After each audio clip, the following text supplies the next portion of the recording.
soy una pésima escritora. Después que publiqué mi primer libro, Party Girl, ocasionalmente, léase cada 11 segundos, leía los comentarios de la gente de Goodreads.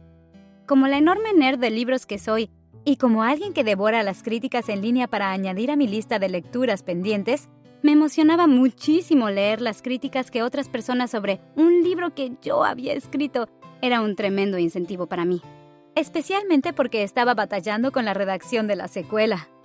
Ver los lindos comentarios de las lectoras. Lloré más de una vez cuando leía cómo alguna dulce admiradora explicaba exactamente por qué le gustaban mis personajes. Y todo lo que pensaba era, sí, eso era precisamente lo que esperaba que vieras en ella. Viví por meses en ese mundo de ensueño. Francamente, ni siquiera sabía que existía otra realidad. Entonces, un día, terminó de repente. Recibí mi primera crítica negativa. Es difícil explicar exactamente cómo me sentí cuando vi que a alguien le dio 2 estrellas a mi trabajo, pero lo comparo con un golpe en el estómago, después en la cara y después otra vez en el estómago. Así entré en las etapas iniciales de lo que me gusta llamar el dolor de la crítica. La primera, por supuesto, es la negación. Leí la crítica y luego la releí. Resulta que, no importa cuántas veces la leyera, ella seguía pensando que mi trabajo era trillado y ridículo. Y después, en las etapas del duelo en la vida real vendría la ira, pero en el dolor de la crítica, al menos para mí, creer lo malo era mucho más fácil que creer lo bueno. No, nada de ira para mí. Pasé directo a la negociación. La primera idea en mi cerebro complaciente fue comentar y tratar de hacerla entender mis intenciones con el libro. Mejor aún, quizás hasta podría encontrar una manera de ser su amiga, porque, sin duda, si nos conocíamos a través de las redes sociales y luego nos convertíamos en mejores amigas cibernéticas, entonces ella me llegaría a conocer y, por consiguiente, entendería mejor mi forma de escribir. Entonces, de seguro, no le hubiera desagradado tanto. Me sentía enferma del estómago cuando llegué a la última etapa del dolor de la crítica, la aceptación. Decidí que, si esta mujer desconocida estaba correcta, quizás todas las demás no hubieran sido tan duras con mi libro porque era mi primera novela. Quizás esta persona sí era una mejor jueza y yo era en realidad una pésima escritora. Iba en espiral. En medio de todo esto, escuché esa vocecita en mi cabeza que me ayuda en momentos de locura. No era Dios ni Pepito Grillo, ni siquiera mi voz interna. La voz en mi cabeza era la de mi terapeuta Denise. Dios la bendiga. Hace años, Denise le dijo a una versión de mí más joven y mucho más ansiosa, la opinión que tenga otra persona de ti no es asunto tuyo. La opinión que tenga otra persona de ti no es asunto tuyo. La opinión que tenga otra persona de ti no es asunto tuyo. Esas palabras son muy poderosas para cualquiera que tienda a valorar más las opiniones de otras personas. Y nunca tienen más validez que cuando estamos creando algo. Tal vez sea un libro, un blog, una compañía, una obra de arte o tu sentido de la moda. Cuando estás creando algo que nace en tu corazón, lo haces porque no hacerlo no es opción. Lo produces porque crees que tu creación merece salir al mundo.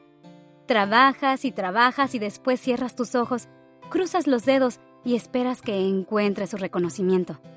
Sin embargo, esta es la verdad sobre esa creación mágica y mística.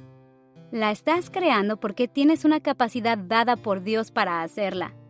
Creas como un regalo para ti misma y para ese poder supremo que te bendijo con esas capacidades, pero no puedes obligar a la gente a que le guste o lo entienda. Tienes que estar dispuesta a exponerla al mundo, aunque no les guste, aunque la detesten, aunque le den 2 estrellas o ninguna.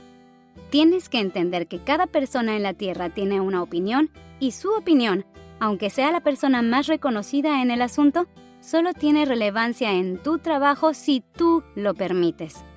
Una crítica negativa no me hace una pésima escritora. ¿Puedo escribir pésimamente? Oh, seguro que sí. El primer, el segundo y el tercer borrador de todo lo que escribo es básicamente basura. si me negara a aceptar la crítica constructiva de una editora confiable, si no me esforzara por desarrollarme como escritora, si regurgitara la misma historia una y otra vez, o peor aún, si tratara de imitar el estilo de otra persona, entonces sí, existiría una alta probabilidad de que mi trabajo fuera pésimo. Pero concluir que algo es malo simplemente porque a otra gente no le guste ni lo entienda, es una teoría que no puedo firmar como codeudora. El arte y la creatividad son muy subjetivos, y caramba, ya es bastante difícil encontrar el valor y el empuje para terminar cualquier cosa. Así que, amiga, si vas a trabajar con tanto empeño en un proyecto, ¿realmente quieres permitir que algo tan endeble como una opinión lo tire al suelo? Como artista o creadora, tienes que decidir.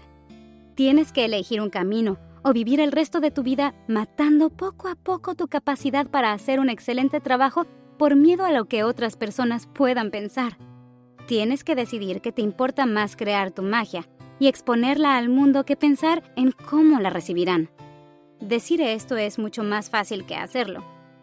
Estoy escribiendo este capítulo en mi café favorito y ya he chequeado mi otro navegador aproximadamente 30 veces.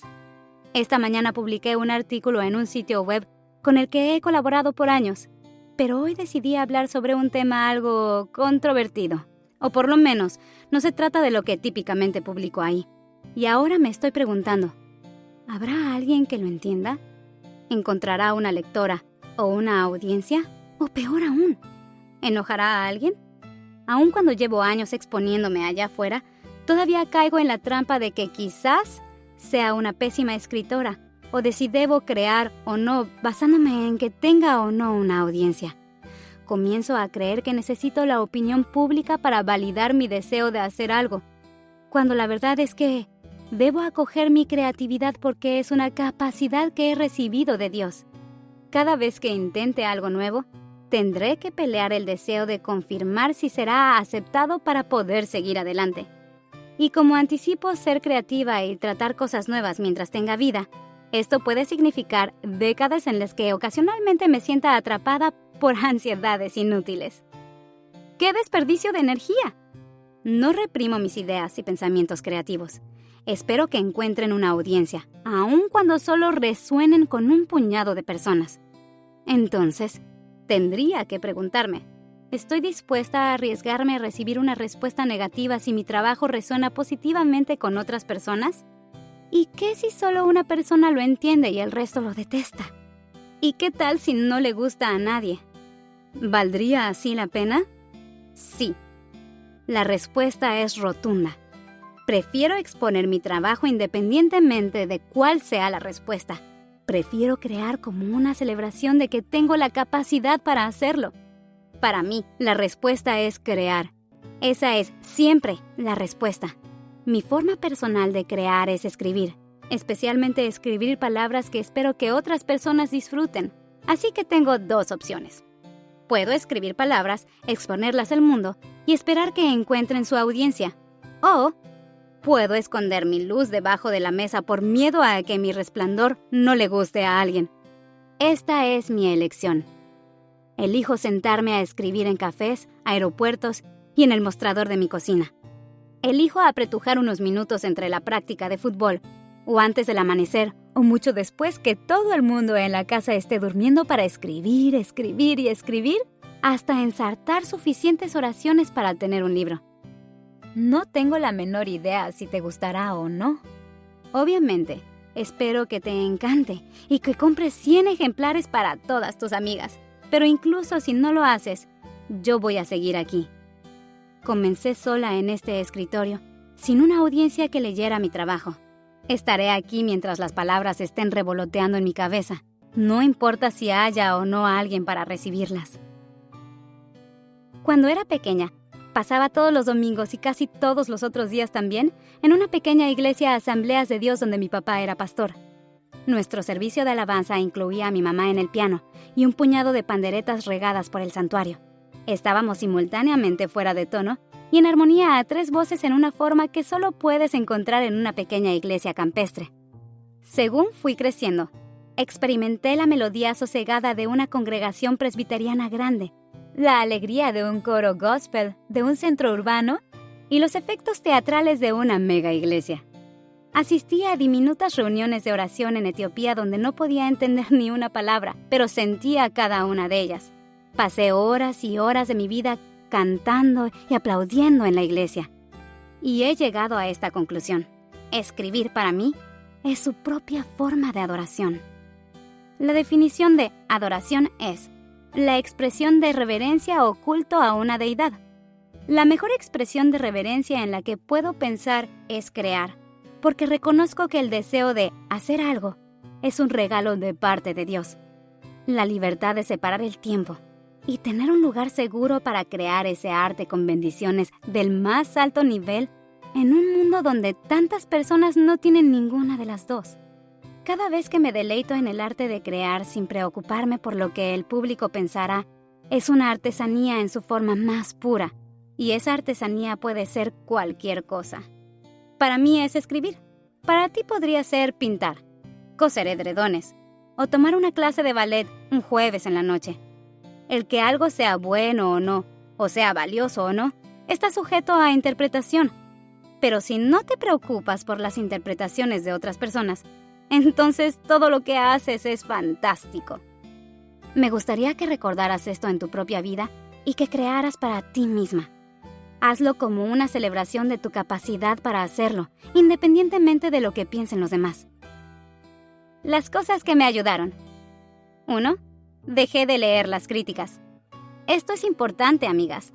No tengo la menor idea de lo que piensas sobre nada de lo que he escrito desde aquella crítica negativa de Party Girl hace muchísimos años. Quizás te encanten mis libros, o quizás los uses como leña para encender la chimenea. De cualquier manera, no afecta mi deseo de seguir escribiendo. Todas estamos sujetas a las críticas, aunque solo sea que pidas la opinión de tu hermana criticona y luego te sientas destrozada por su respuesta. Haz algo atrevido este año y deja de leer tu versión de las críticas. 2. Escribo para mí. Escribo libros de ficción sobre niñas que se enamoran en Los Ángeles.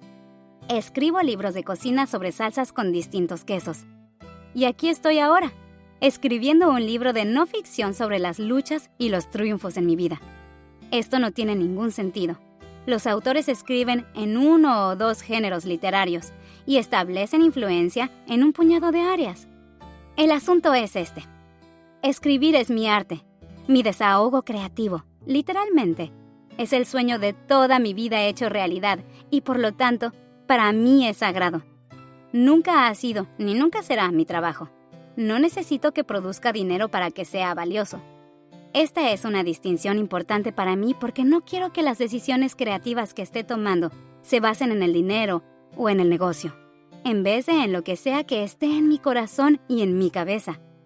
Si está a tu alcance mantener un aspecto de tu creatividad solo para ti, es realmente una bendición.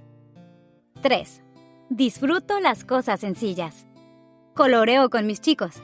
Dibujo con tiza en la acera.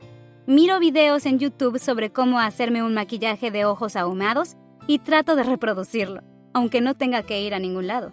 Disfruto las actividades triviales y creativas que no tienen ningún propósito real, excepto la alegría de hacerlas.